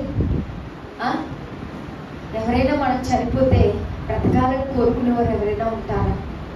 కానీ ఈమె చనిపోతే ఎక్కడో ఉన్న పేతురు గారిని తీసుకొచ్చి ఆమెను ఎలాగైనా సరే బ్రతికించండి అని శవమును కడిగి మేడగదిలో పెట్టి ఆయనను ప్రార్థించుకొని బ్రతిమలాడుతున్నారు. ఏమి విత్తుదుమో ఆ పంటనే కోస్తాం. ఈమె ప్రేమను విత్తింది, ప్రేమను కోస్తూ ఉంది. పిల్లరా, ఆమె బ్రతుకుండగా ప్రేమను చూపింది, ఇప్పుడు ప్రేమను పొందుకుంటుంది. ఒకనాడు మన పితరుడు యాకోబు ఏం విత్తాడు? మోసాన్ని విత్తాడు కదండి. ఏం చేశాడు? తన తండ్రి దగ్గర దీవెలు లాక్కోవడం కోసం తన అన్నలైన ఏసావును మోసం చేశాడు కదా. మరి ఆ మోసం పొందుకున్నాడా లేదా తన జీవితంలో? ఎవరి విషయంలో? తన ప్రాణానికి ప్రాణంగా ప్రేమించిన రాహేలును భారీగా పొందుకునే విషయంలో తన మామైన లాభాన్ని ఏం చేశాడు? మోసం చేసి రాహేలుకు బదులుగా లేయాను కట్టబెట్టాడు. పిల్లరా, మనం ఎప్పుడోకప్పుడు మనం చేసింది మనకి తిరిగి వస్తుంది, అవునా కదా? మనం మంచి చేస్తే మనకు మంచి తిరిగి వస్తుంది, మనం చెడు చేస్తే చెడే తిరిగి వస్తుంది. అది ఎప్పుడోకప్పుడు మనం ఈ లోకంలో ఉండగానే అనుభవించేస్తాం. పిల్లరా, వాని క్రియలు వాని వెంట పోవును అని వాక్యం సెలవిస్తుంది. మన వెంట మన వెండి, మన బంగారం, మన ధనధాన్యాలు, మన ఆస్తిపాస్తులు, మన బంధువులు వీళ్ళు ఎవ్వరు రారండి. ఏమొస్తాయి? మన క్రియలే వస్తాయి. మన క్రియలే మన వెంట వస్తాయి. పిల్లరా, మనం ఈ లోకంలో ఎలా జీవించామో, ఇక్కడ ఎలాంటి పనులు చేశామో అవే మనకు కూడా వస్తాయి. ఈమె ఈ లోకంలో జీవించినప్పుడు మంచిగా జీవించింది, భక్తిగా జీవించింది, విశ్వాసంతో జీవించింది, క్రీస్తు అడుగుజాడల్లో నడిచి శిష్యురాలిగా జీవించింది. కాబట్టి ఆమె క్రియలు ఆమెను కొనియాడుతూ మరణములో నుండి కూడా ఆమెను జీవములోనికి దాటిపోయేటట్లు చేస్తూ ఉన్నాయి. ఏమి విత్తుతామో అదే పంటలు కోస్తాం. ఈమె మంచిని విత్తింది, ప్రేమను విత్తింది, కాబట్టి ఆ ప్రేమను తిరిగి పొందుతుంది. ఒక రోజుగా ఒక వ్యక్తి ఆ దారంతో వెళ్తూ ఉంటే ఆ గోడ పక్క నుండి మామిడి చెట్టుని చూశాడు. మామిడి పళ్ళు చాలా అందంగా కనపడుతున్నాయి. చూసి వెంటనే ఏమనిపిస్తుంది? నోరూరుతుంది కదా. అందుకని మరి చూసిన కళ్ళు వాటిని తిరగలవా? అక్కడికి వెళ్ళాలంటే ఏం చేయాలి? కాళ్ళు వెళ్ళాలి. కళ్ళు తిరగలేవు కదా, కాళ్ళు వెళ్ళాలి. మరి వెళ్ళిన కాళ్ళు తిరగలవా? ఏం కొయ్యాలి? చేతులు కొయ్యాలి. మరి చేతులు కోస్తాయి కానీ తిరగలవా? ఏం తినాలి? నోరు తినాలి. కాబట్టి కళ్ళు చూసాయి, కాళ్ళు వెళ్ళాయి, చేతులు కోసాయి, నోరు తింది. ఇప్పుడు ఆ యజమాని చూసి ఏం చేశాడు? వీపు మీద 4 గుద్దులు. ఇప్పుడు నీళ్ళు ఎక్కడి నుండి వచ్చాయి? ఏం చూసాయో వాటెప్పటి నుంచి ఏమొచ్చాయి కదా. ఫస్ట్ చూసింది ఎవరు? కళ్ళే. ఇప్పుడు ఆ ప్రతిఫలం ఏం పొందుకున్నాయంటే కళ్ళే. ఇప్పుడు ఏడిస్తే నీళ్ళు ఎక్కడి నుండి వచ్చాయి? కళ్ళల్లో నుంచి వచ్చాయి. ఇదే కర్మఫలం అంటే. అర్థమవుతుందండి? పిల్లరా, చూసిన కళ్ళే ఏడ్చాయి. కాబట్టి మనం ఏం చేస్తామో అదే మనతో ఉంటుంది, మనతో కూడా వస్తుంది. ఈమె ప్రేమను విత్తింది కాబట్టి ప్రేమను పొందుకుంది. నిన్ను వలె నీ పొరుగు వారిని ప్రేమించమన్న ప్రభు యొక్క ఆత్మను ఈమె తూచా తప్పకుండా పాటించింది. పౌలు గారు కూడా అంటారు కదా, ఎన్ని ఉన్నా ప్రేమ లేని వాడనైతే వ్యర్థులను. మరి పిల్లరా, ఈమె ప్రభు ఆజ్ఞను పాటించింది, ప్రేమ కలిగి జీవించింది. ఆ ప్రేమే ఈమెను బ్రతికిస్తూ ఉంది. పిల్లరా, అందుకే మనం పాడుకుంటాం, ప్రేమే జగతికి మూలం, ప్రేమే దైవ స్వరూపం, ప్రేమే నిత్య జీవం, ఆ ప్రేమే మోక్ష మార్గం. ప్రేమే జగతికి మూలం, ప్రేమే దైవ స్వరూపం, ప్రేమే నిత్య జీవం, ఆ ప్రేమే మోక్షానికి. మరి ఉందంటారా ప్రేమ? ఈ దినాలలో ఉందంటారా? ప్రేమను చూస్తున్నామా మనం? చెప్పండి. అనేకుల ప్రేమ చల్లారిపోవును అన్నట్లుగా పిల్లల అక్రమం విస్తరించుట చేత అనేకుల ప్రేమ చల్లారిపోవును అని ప్రభు ముందుగానే చెప్పినట్లుగా మనం ఆ దినాలు చూస్తున్నామా లేదా? చెప్పండి. పిల్లల ప్రేమ కరువైపోతున్న దినాలలో మనము ఉన్నాం. కుటుంబంలో ఉందంటారా ప్రేమ? రక్త సంబంధికుల మధ్య ఉందంటారా? అన్నదమ్ముల మధ్య, అక్క చెల్లెల మధ్య, కన్న వారి మధ్య ఉందంటారా? తోబుట్టుల మధ్య కుటుంబంలో ఉందా? సంఘంలో ఉందా? సమాజంలో ఉందా? ఎక్కడైనా మనం చూడగలుగుతున్నాము. ఒకవేళ ఏదైనా ప్రేమించారు అంటే స్వార్థం లేకుండా, మన నుండి ఏది ఆశించకుండా ఎవరు మనలను ప్రేమించేవారు లేదు. ఒకవేళ ఉంటారంటే వాళ్ళు కదా నమస్కరించవచ్చు పిల్లరా. ఎందుకంటే ప్రేమ కరిగిపోతున్న దినాలలో మనము ఉన్నాం. ఈ రోజులో ఎంత ప్రేమ చూపేవారు ఎవరు మనకు కనబడటం లేదు. ఒకవేళ ఉండవచ్చు, కానీ క్రైస్తవులుగా మనమందరం కూడా ఆ ప్రేమను కలిగి ఉండాలి. దేవుని ప్రేమను మన క్రియల్లో చూపించాలి. ఆయన ప్రేమాస్వరూపి పిల్లరా. ఆ ప్రేమను మనం కలిగి ఉండి ఆ ప్రేమను మన క్రియల్లో చూపించేవారిగా ఉండాలి. మనం ఇంట్లో వాళ్ళే ప్రేమించలేము, ఇంకా బయట వాళ్ళు ఎవరు ప్రేమిస్తాను చెప్పండి పిల్లరా. అలా ఉంటే మనం క్రీస్తుకు మాదిరికరంగా ఎలా జీవించగలుగుతాం చెప్పండి? క్రీస్తుని పోలి నడుచుకున్న వారు ఎలా అవుతాయని చెప్పండి పిల్లరా. మనం ఆయన ఎలా మహిమపరచగలుగుతాం? అవునా కదా? దేవుని ప్రేమను మనం కలిగి ఉండి ఆ ప్రేమను క్రియల్లో చూపించేవాడుగా ఉండాలి పిల్లరే. ఈ రోజులు ఎక్కడ చూసినా స్వార్థం కదా, అసూయ. అవునంటారు కాదంటారు? మన ముందు ఎవరు బాగున్నా ఓర్వలేదు కదా, అవునా కదా? ఓర్వలేనితనం, అసూయ, స్వార్థం, ద్వేషం, ఈర్ష్య, పగ, ప్రతీకారాలు ఎక్కువైపోతున్నాయి కదండి మనుషుల్లో. అందరిలో ఇది ఎక్కువైపోతున్నాయి. వాళ్ళు వీళ్ళని భేదం లేదండి, అందరిలోనూ అసూయ, పగ, స్వార్థం, ఈర్ష్య, ద్వేషాలు ఎక్కువగా మనం చూస్తూ ఉన్నాం పిల్లరా. అంత్య దినాల్లో ఉన్నాం, దుర్దినాల్లో ఉన్నాం, ప్రేమ కరువైపోతున్న దినాల్లో ఉన్నాం. తప్పిదానబడిన దోర్క మనందరికీ ఒక మాదిరికరం. ఆ ప్రేమను మనం క్రియల్లో చూపించేవారిగా ఉండాలి పిల్లరా. మన సంఘానికి, మన గ్రామానికి పిల్లరా దేవుని మహిమను చూపించేవారుగా ఉండాలి. మన క్రియ ద్వారా దేవుని మహిమపరిచేవారుగా ఉండాలి. ఇక ఆరోగ్యంగా మనం చూస్తే ఆమె ప్రేమను విత్తింది, ప్రేమను పొందింది పిల్లరా. పునరుజ్జీవింపబడింది. ఏం చేసిందండి అంటే ఆమె మరలా తిరిగి లేచింది, పునరుజ్జీవాన్ని పొందుకుంది. పేతురు గారు వచ్చి ఆమె దగ్గర మోకాళ్ళుని ప్రార్థించినప్పుడు 40-41 వచనాలు మనం చూస్తే పిల్లరా, తబిత లెమ్మనగా ఆమె కన్నులు తెరిచి పేతురును చూచి లేచి కూర్చుండేను. అతడు ఆమె చేయించి లేవనెత్తి పరిశుద్ధుల విధవరాలను పిలిచి ఆమెను సజీవురాలిగా వారికి అప్పగించాడు. పిల్లల సామెతల గ్రంథం 19వ అధ్యాయం 17వ వచనంలో మాట కనబడుతుంది. బీదలను కనికరించేవాడు యెహోవా కప్పించేవాడు, వారి ఉపకారములకు ఆయన ప్రతి ఉపకారము చేయును. పిల్లల 41వ అధ్యాయం కీర్తన గ్రంథం మొదటి 3 వచనాల్లో మనం చూస్తాం. బీదలను కటాక్షించేవాడు ధన్యుడు, ఆపత్కాలం ముందు యెహోవా వారిని తప్పించును, యెహోవా వారిని కాపాడి బ్రతికించును. భూమి మీద వాడు ధన్యుడగును, వాని శత్రువులు ఎంచుకు నీవు వారిని అప్పగింపవు. రోగశయ్యం మీద యెహోవా వారిని ఆదరించును, రోగము కలుగగా నీవే వారిని స్వస్థపరచుదువు అని. మరి ఈమె బీదలను కటాక్షించింది, కనికరించింది, ఆదరించింది కనుకే మరి రోగశయ్యం మీద దేవుడు ఈమెను లేపారా లేదా? ఈమెను కటాక్షించారా లేదా? రోగశయ్యం మీద ఈమెను స్వస్థపరిచారా లేదా? పిల్లరా ఈమెను పునరుజ్జీవింపచేశాడు దేవుడు. పిల్లరా ఏలియా కాలంలో ఎవరినండి? ఏలియా కాలంలో శారేపతి విధవరాలి యొక్క కుమారుడి మేడగదిలో పరుండబెట్టినప్పుడు చనిపోయిన విధవరాలి విధవరాలి యొక్క కుమారుని ఏలియా గారు ప్రార్థన చేయగా ఆ కుమారుని దేవుడు మృతుల్లో నుండి లేపిన వారై ఉన్నారు. ఎలీషా గారి యొక్క కాలంలో మనం చూస్తే షునేమీరాలి యొక్క కుమారుడు చనిపోయినప్పుడు ఆ బిడ్డను కూడా పై గదిలో మేడగదిలో పరుండబెట్టినప్పుడు పిల్లరా ఎలీషా గారు ప్రార్థన చేయగా దేవుడు వారిని సజీవులుగా లేపాడు. పిల్లరా అంతేకాదు యేసుక్రీస్తు వారి కాలంలో మనం చూస్తే యాయీరు కుమార్తె కదా, దరితాకు మీ చిన్నదానా లెమ్మని చెప్పగానే దేవుడు ఆమె మృతులలో నుండి లేపాడు. పిల్లరా నాయీని విధవరాలి యొక్క కుమారుని పాడెను పుట్టినప్పుడు దేవుడు ఆ బిడ్డను లేపిన వారై ఉన్నారు.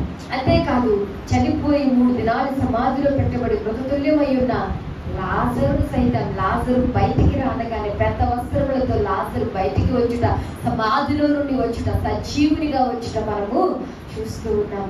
దేవుడు మృతులను సహితం లేవనెత్తగల దేవుడు. ఎందరినో పునరుజ్జీవింప చేసిన దేవుడు మెట్టుకు తబితాను కూడా మృతులలో నుండి లేపి పునరుజ్జీవింప చేశారు. పిల్లరా, ఆమెకు చిరజీవము ఇచ్చారు. మరణములో ఆమెకు ఏమిచ్చారు? దేవుడు చిరజీవం ఇచ్చారు. పిల్లరా, మన దేవుడు అద్భుతకరుడు, ఆశ్చర్యకరుడు. ఆయనకు అసాధ్యమైనదంటూ ఏది లేదు. పిల్లరా, అది మరణమైనా కూడా అది మేలుగానే దేవుడు చేస్తారు. పిల్లరా, దేవుడిని నమ్మిన బిడ్డలకు ఆయన ఆశ్రయంగా ఉంటారు. ఆయన త్రోసివేసే దేవుడు కాదండి. తబిత మృతుల్లో ఉన్నా కూడా ఆమెను దేవుడు ఏం చేశాడు? లేవనెత్తాడు. అలాగే 3 బారిన మనిషి ఉంటారను ఆయన ఏం చేయగలడు? బాగు చేయగలడు. పిల్లలు చిగురింప చేయగలడు. పిల్లరా, నిరాశ నిస్పృహలతో, కన్నీళ్లతో, కష్టములతో ఉన్న మన జీవితాలను ఆయన మరలా బాగు చేయగలడు, పునరుజ్జీవింప చేయగలడు. ఈ జీవమైన మన బ్రతుకుల్లో జీవాన్ని నింపగలడు. ఎండిపోయిన ఎడారి వంటి మన బ్రతుకులను ఆయన జీవ జనములను కొమ్మరించగలడు. భంగపడిన మన జీవితాలను ఆయన బాగు చేయగలడు. ఆయన సర్వాధికారి, ఆయన సర్వశక్తిమంతుడు. ఆయనకు అసాధ్యమైనదంటూ ఏది లేదు. మనం ఏ స్థితిలో ఉన్నా కూడా, ఎలాంటి స్థితిలో ఉన్నా కూడా దేవుడు మనలను లేవనెత్తువాడై ఉన్నాడు. అసాధ్యాలను సుసాధ్యాలుగా దేవుడు చేయువాడై ఉన్నాడు. ఆయనకు అసాధ్యమైనదంటూ ఏది లేదు. మనం అనుకుంటాం ఇది ఇంకా ఎవరి వల్ల కాదు, ఇక నా బ్రతికితే నా పని అయిపోయింది, ఇక ఇది సాధ్యమయ్యే పని కాదు అని మనం అనుకుంటాం. కానీ దేవుడికి అసాధ్యమైనది ఏది లేదు. పిల్లరా, మనం చివరి వరకు కూడా ఆయన ప్రేమ మనల్ని వెంటాడుతూనే ఉంటుంది. పిల్లరా, మనం ఎలాంటి స్థితిలో ఉన్నా సరే, కష్ట స్థితిలో ఉన్నా సరే, మరణావస్థ స్థితిలో ఉన్నా సరే, దేవుడు మృతులలో నుండి తబితాను లేవనెత్తినట్లుగా మనలను లేవనెత్తువాడై ఉన్నాడు. ఒకవేళ మనం మరణించి సమాధిలో పెట్టబడినా కూడా దేవుడు మనలను లేవనెత్తుతాడు. ఎప్పుడండి? ఆర్భాటంతోనూ, ప్రధాన దూత శబ్దంతోనూ, దేవుని బూరతోనూ దేవుడు దిగి వచ్చినప్పుడు. చెప్పండి, మృతులైన వారు మొదట లేస్తారు. నా మీద సజీవులమైన విషయంలో మనం ఆకాశ మండలం మీదకి మేఘముల మీద కొనుక్కున్నాం. ఎవరు లేస్తారు? మృతులైన. అంటే మనం మృతులుగా ఒకవేళ ఆ సమయానికి సమాధిలో పెట్టబడినా కూడా దేవుడు మనల్ని ఏం చేస్తాడండి? లేవనెత్తుతాడు. మన దేవుడు లేవనెత్తే దేవుడే కానీ, కనికరం చూపించే దేవుడే కానీ, త్రోసివేసే దేవుడు కాదండి. తబితాకు పునరుజ్జీవింప చేసిన దేవుడు, పునరుజ్జీవమిచ్చిన దేవుడు మనల్ని కూడా త్రోసివేస్తాడంటారా? వదిలిపెడతాడంటారా? ఎలాంటి స్థితిలో ఉండైనా సరే దేవుడు మనల్ని ఏం చేస్తాడు? లేవనెత్తుతాడు. పిల్లరా, మనం అనుకోవచ్చు పరిస్థితులను బట్టి కృంగిపోయి, కృషించిపోయి, ఇక నన్నెవరు లేవనెత్తేవారు లేరు, నన్నెవరు పైకి ఎవరు లేపేవారు లేరు, నన్ను ఆదుకునేవారు లేరు, నన్ను ఆదరించేవారు లేరు. స్త్రీలుగా మనం ఇంకా బలహీనమైపోతాం కదండి. కొంచెం శ్రమ రాగానే, శోధన రాగానే, కష్టం రాగానే, నింద రాగానే, అవమానం రాగానే కుమిలిపోతాం కదా. పిల్లరా, చాలా నీరసిల్లిపోతాం. ఎలాంటి స్థితిలో ఉండైనా కూడా దేవుడు మనల్ని ఏం చేస్తాడు? లేవనెత్తుతాడు. పిల్లరా, లేవనెత్తే దేవుడే మన దేవుడు. మృతులలో నుండి సహితం ఆయన లేవనెత్తగలడు. సమాధిలో నుండి నీ ప్రాణమును విమోచించుచున్నాడు. కరుణా కటాక్షములను నీకు కిరీటముగా ఉంచి ఉన్నాడు. ఆయన సమాధిలో నుండి కూడా ఆయన మనల్ని ఏం చేస్తున్నాడు? విమోచిస్తూ ఉన్నాడు. ఎన్నిసార్లు ప్రభు మనల్ని విమోచించుంటాడు చెప్పండి? అవునా కదా? ఎన్నిసార్లు దేవుడు మనల్ని బ్రతికించి ఉంటాడు, ఎన్నిసార్లు మరణగండాల నుండి దేవుడు తప్పించి ఉంటాడు. అవునా కదా? ఎన్నిసార్లు శ్రమలో నుండి, శోధనలో నుండి, కష్టాల్లో నుండి, నిందల్లో నుండి, అవమానముల్లో నుండి, ఆర్థిక ఇబ్బందుల్లో నుండి దేవుడు మనల్ని లేవనెత్తి ఉంటాడు కదా. అవునా కదా? తబితాను లేవనెత్తిన దేవుడు, పునరుజ్జీవింప చేసిన దేవుడు మనల్ని కూడా పునరుజ్జీవింప చేయువాడై ఉన్నాడు. ఎలాంటి స్థితిలో ఉండైనా దేవుడు మనల్ని లేవనెత్తువాడై ఉన్నాడు. దైవజనులు అన్నారు కదా, నమ్ము వారికి చావే ఉండదు, నవరూపము వెలుగు, వినక ఇమ్మహి మిగిలిన వారికి గొప్ప హింసలు చెలరేగు, యేసు ప్రభువు వచ్చుచున్నాడు, ఇదిగో వినరండి అనే కీర్తనలో దైవజనులు మనకు తెలియజేశారు. నమ్ము వారికి ఏముండదట? చావే ఉండదు, నవరూపము కలుగు. నమ్ము మనలకు చావుంటుందా? ఉండదు. చావు లేని స్థితి, శాశ్వత మహిమ స్థితి దేవుడు మనకు ఇచ్చివారై ఉన్నారు. ఇక చివరికి ఒక మాట చెప్పి ముగిస్తాను. ఏంటి అంటే ప్రస్తుతి. ఏంటండి? మొదటి మాట ఏంటి? పేరు. 2 ప్రత్యేకత, 3 పనులు, 4 పరమ పదము, 5వది ప్రేమ, 6వది పునరుజ్జీవింపబడుట, 7వదిగా ప్రస్తుతి. 42వ వచనం మనం చూస్తే, ఇది యొప్పేందంతని తెలిసినప్పుడు అనేకులు ప్రభువునందు విశ్వాసముంచిరి. అనేకులు ప్రభువునందు ఏముంచారట? సువిచేతుము నీకు దేవా, సువిచేతుము నీకు గతించిన కీడెల్లలు గాన స్థుతిగానము చెడుదము తండ్రి. కీడును పరిహరించిన దేవుడు ఇప్పుడు ప్రస్తుతించబడుతున్నాడు, స్తుతించబడుతున్నాడు, కొనియాడబడుతున్నాడు. ఎవరిని బట్టి? తనితానబడిన ద్వారకాను బట్టి. ఈమె ద్వారా దేవుని నామానికి మహిమ కలిగింది. అనేకులు దేవుని దేవుంచారు, విశ్వాసం ఉంచారు. మన ద్వారా దేవునికి స్తుతి కలగాలి, మన ద్వారా దేవునికి మహిమ కలగాలి. మత్తయి సువార్త 5వ అధ్యాయం 16వ వచనం మనం చూస్తే, మనుషులు మీ సత్క్రియలను చూచి పరలోకమందున్న మీ తండ్రిని మహిమపరచునట్లు వారి ఎదుట మీ వెలుగు ప్రకాశింపనీయుడి. మనుషులు మీ సత్క్రియలను చూచి పరలోకపు తండ్రిని మహిమపరచునట్లు వారి ఎదుట మీ వెలుగు ప్రకాశింపనివ్వాలి. అంటే మన సత్క్రియలను చూచి ఎవరు మహిమపరచబడతారు? అన్య జనులు మన సత్క్రియలను చూచి ఎవరిని మహిమపరుస్తారు? మన దేవుని మహిమపరుస్తారు. అలాగూ మన దేవుడు మహిమపరచబడాలి అంటే వారి ఎడల మనం ఏం చేయాలి? ప్రకాశించాలి. మనుషులు మన సత్క్రియను చూచి మన పరలోకపు తండ్రిని మహిమపరచాలి. అందుకే వాక్యం సెలవిస్తుంది, మీరు ఏం చేసినా, భోజనం చేసినను, పానం చేసినను, ఏం చేసినను దేవుని మహిమ కొరకు చేయండి అని. మనం ఏం చేసినా, మన మాటలు, మన ప్రవర్తన, మన క్రియలు అన్నీ కూడా ఎవరికి మహిమ కలిగే విధంగా ఉండాలి? దేవునికి మహిమ కలిగే విధంగా ఉండాలి. అంతేకాని మనల్ని బట్టి దేవుడి నామం దూషించబడేటట్లుగా ఉండకూడదు, మనల్ని బట్టి దేవుడి నామం అవమానించబడేటట్లుగా ఉండకూడదు. ఫలానా విశ్వాసి ఇలా ఉంది అలా ఉంది అని మనం నిందించబడుతూ మన దేవుడి నామాన్ని నిందించే వారిగా ఉండకూడదు. ఎందుకంటేనండి, అన్యులు బైబిల్ చదవరు, అన్యులు మన ప్రసంగాలు వినరు, కానీ ఏం చదువుతారు? మనల్ని చదువుతారు. వారి ఎదుట మన ప్రవర్తన ఎలా ఉంది, మన మాటలు ఎలా ఉన్నాయి, మన తీరు ఎలా ఉంది అన్ని పరిశీలిస్తారు. వీళ్ళు దేవుడు అంటారు, వీళ్ళు దేవుడు ఇదే చెప్పాడా, వీళ్ళకి ఇలాగే చేయమని చెప్పాడా అని ఎవరికి తెలిపారు? అంటే మనం తప్పు చేసి ఎవరికి తిరిగిస్తున్నాం? ఎవరికి అవమానం, ఎవరికి అపకీర్తి? అందుకే కదా బైబిల్ సెలవిస్తుంది, నిన్ను బట్టి కదా దేవుడి నామాన్ని జనుల మధ్య దూషించబడుతుంది. మన దేవుని నామం మనల్ని బట్టి దూషణ పాలు కాకూడదు. మనల్ని బట్టి దేవుడు మహిమపరచబడాలి, మనల్ని బట్టి దేవుడు గణపరచబడాలి. మన క్రియలను బట్టి, మన విశ్వాసములను బట్టి, మన మంచి పనులను బట్టి, మన కార్యములను బట్టి, మన మాటలను బట్టి, మన ప్రవర్తనను బట్టి దేవుడు మహిమపరచబడాలి. అంతేకాని దేవుడి నామం దూషించబడకూడదు. ఈమైతే వాక్యం చెప్పిందంటారా?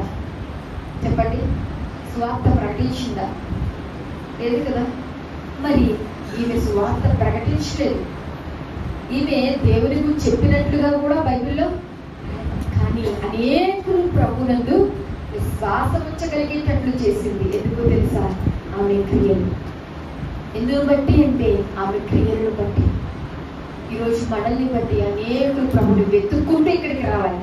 అర్థమవుతుందా?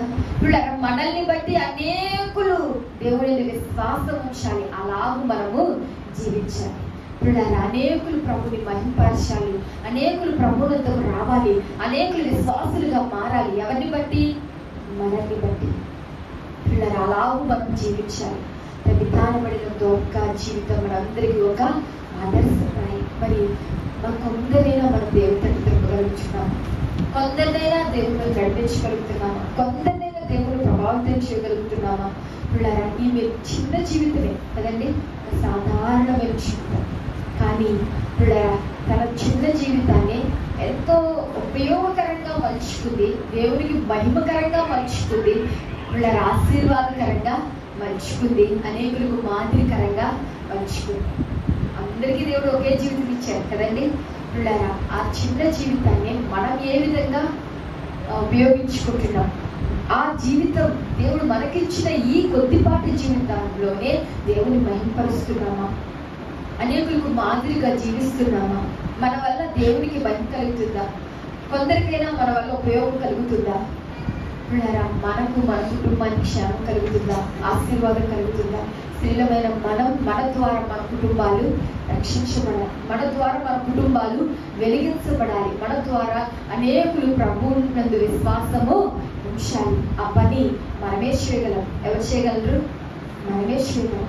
కుటుంబాన్ని కట్టుకోవాలంటే ఎవరు కట్టుకోవాలి?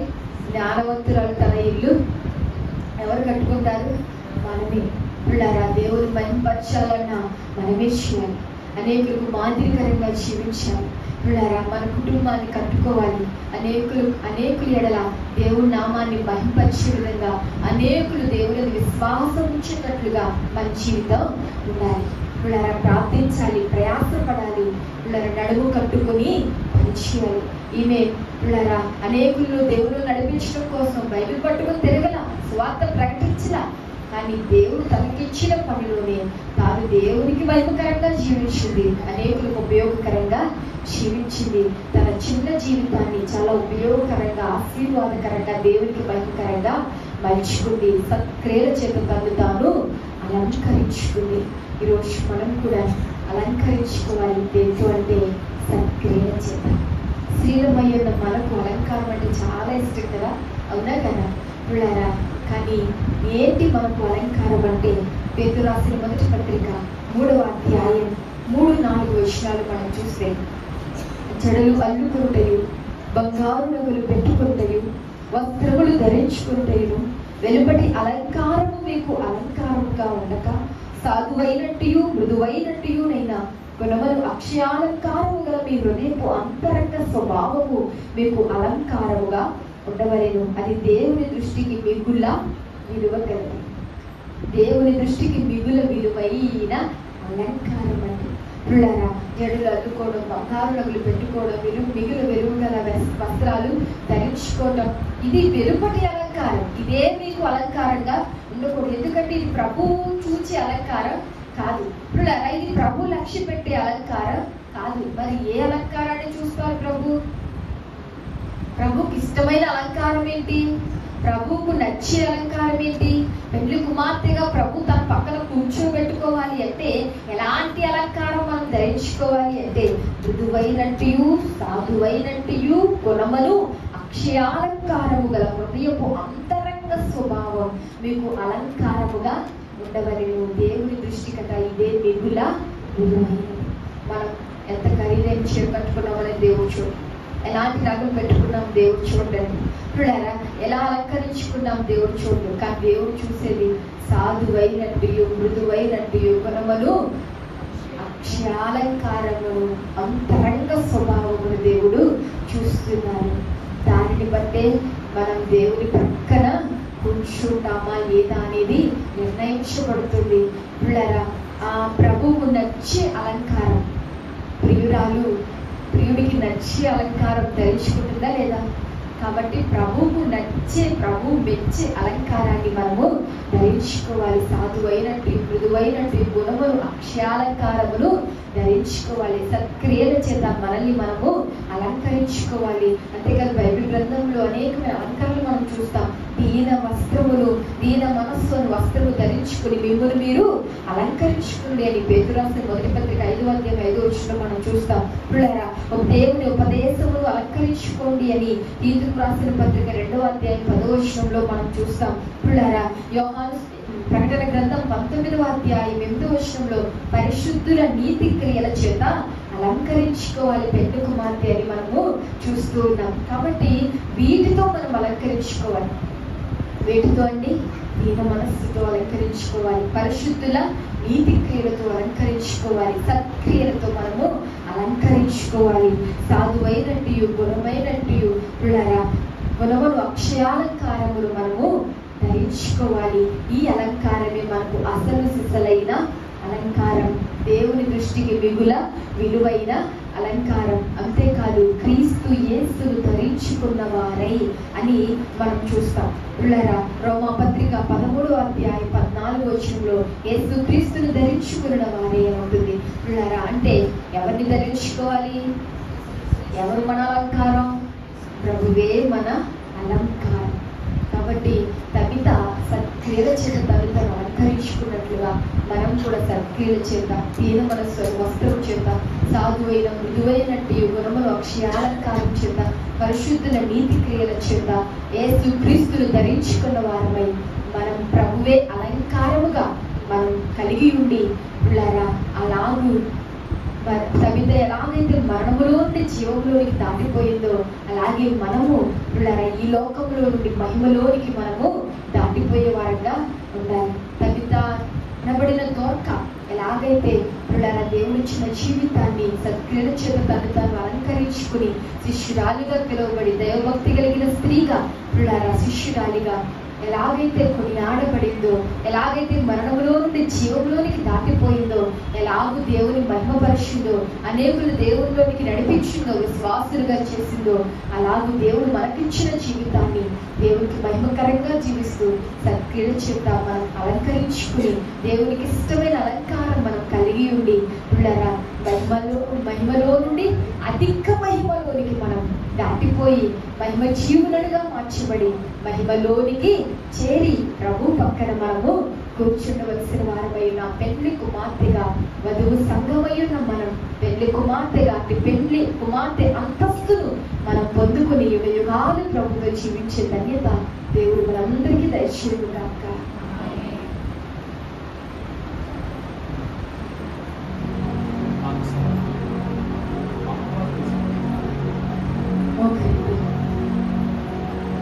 మహాపరిశుద్ధుడా మా తండ్రి స్తోత్రం.